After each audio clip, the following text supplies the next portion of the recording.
সন্ধে হলেই কেমন খাই খাই করে মুখটা, কেন যে করে বুঝতে পারি না। কিন্তু পকেটে হাত দিয়ে দেখলাম পকেট ফাঁকা, ব্যাগও ফাঁকা, কি করা যাবে আর।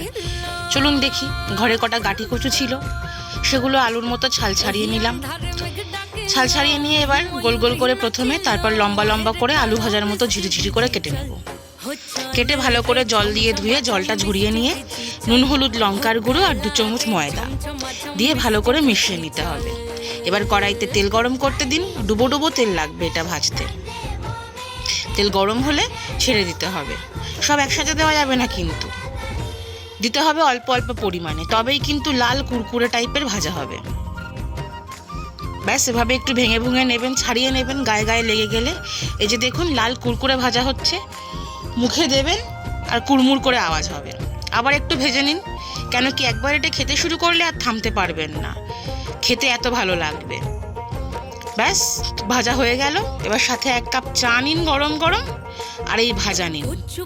আপনারা বানাতে থাকুন, আমি খেতে চললাম। কেমন লাগলো জানাবেন।